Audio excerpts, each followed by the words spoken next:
You may have a diagnosis of lateral or medial epicondylitis, otherwise known as tennis elbow or golfer's elbow. Ironically, golf can lead to tennis elbow, and playing tennis can also cause golfer's elbow. So the bottom line is that patients who present with pain on the outer side of the elbow, otherwise known as tennis elbow, or on the inner side of the elbow, otherwise known as golfer's elbow, present in a very similar fashion.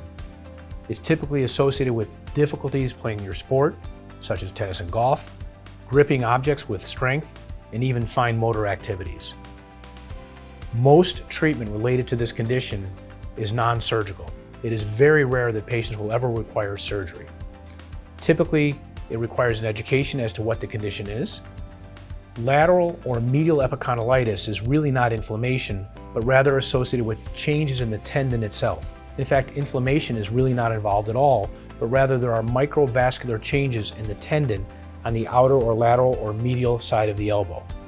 The condition is very similar on the outside and the inside of the elbow, and thus the treatments are also very similar. The treatment is designed to improve the blood supply and reduce the symptoms that are due to those changes in the tendon itself. We often will recommend activity modification, sometimes something called a counterforce brace, which is a brace that we place around the elbow in an effort to distribute the forces more equally, to take the stress off the outer, the lateral epicondyle, or the medial epicondyle. Sometimes we will recommend injections such as steroids or platelet-rich plasma. That, combined with proper occupational or physical therapy, renders most patients asymptomatic. There may also be some modification in terms of what you do in your sports, such as the grip size in your tennis racket, how you swing your golf club, things like that we would discuss in the office setting to help reduce the symptoms and get to the point where you have eliminated them completely. In a setting where non-surgical treatment is unsuccessful in treating lateral or medial epicondylitis, surgery might be warranted. In general, however, we do everything possible to minimize surgical intervention with this condition. The best orthopedic care starts with the best orthopedic research.